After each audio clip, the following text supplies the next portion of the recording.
I did try to make things work with a couple of other women and went out on a few dates, but I just find myself thinking about my ex-girlfriend whenever I was out with anyone else. So, I stopped because it was just too painful for me.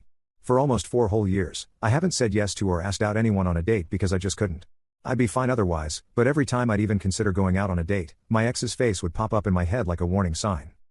So, I just gave up on it. For 5 years, I've been waiting for her and I knew it was futile, but I didn't know what else to do. I started going to therapy 3 years ago and it helped me deal with my feelings and cope with the situation healthily. So I'm not always moping or working, but I wouldn't say that I've forgotten about her. I know it sounds pathetic, but I was really serious about her. And I couldn't believe that she just disappeared without an explanation.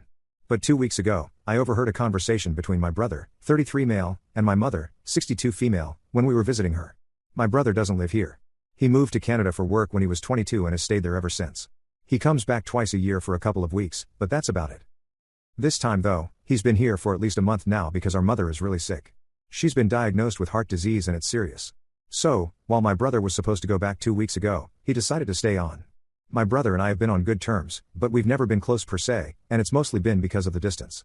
We used to be friends as kids, but then he left for college and we lost touch. Then he went away to Canada and built a life for himself there, and I stayed here. So there wasn't much scope for us to ever reconnect, but we'd been getting along well ever since he came back.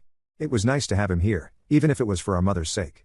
Last week, I went over to my mother's place to drop off some soup for my dad because he'd said he'd be late and I had a spare set of keys as well, so that my mother wouldn't have to come to the door to open it.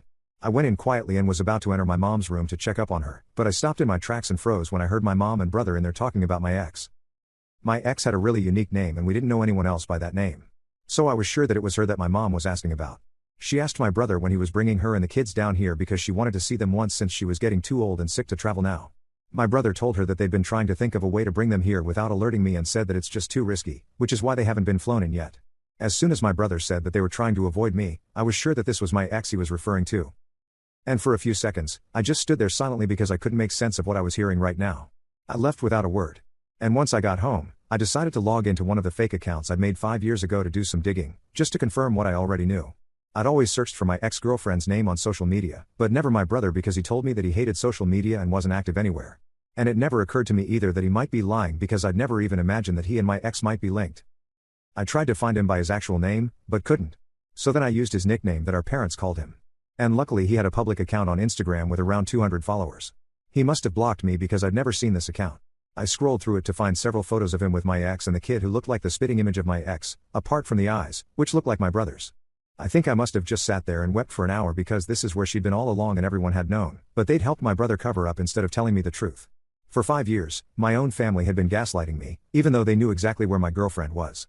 It made me sick to think of all the times my parents tried to comfort me when I'd go crying to them in the initial days of my heartbreak. They knew all along, but never told me and it was sickening. And as for my brother, I couldn't even believe that he had the audacity to steal the life that was meant to be mine from me, and then come back here and pretend to be my friend every single year after that.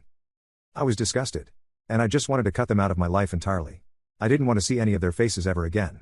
But before I did that, I decided to leave them all a little message because I wasn't going to just disappear like my ex did.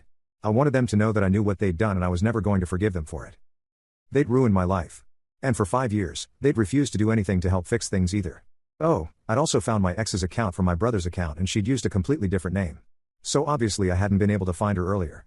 The funny thing was this name was one of the nicknames I used to call her way back when we first started dating, but she told me that she hated it.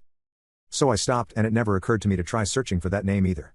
So make of that what you will, but I sent everyone the same message and it was just one line. I told them that I knew what they'd done.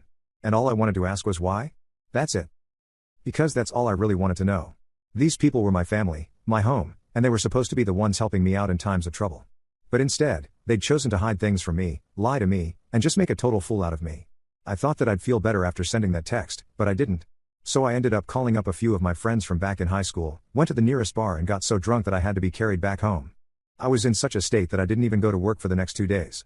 It wasn't just the hangover or the binge drinking, but the pain and betrayal. 5 years had passed and nobody thought that they owed me the truth or an explanation or some closure at the very least. It felt like I was going to drive myself crazy thinking about all that was going on. And so I didn't even check the messages that my family had sent me in response to what I texted them. I'd also texted my ex on her account because I didn't have her number, but she didn't respond to me at all until yesterday. She sent back 2 paragraphs explaining that she was married and even had a child now. So, the fact that I even found her account and texted her was really inappropriate. She told me that she didn't owe me an explanation or closure, and neither did my brother. So, I should just forget about her.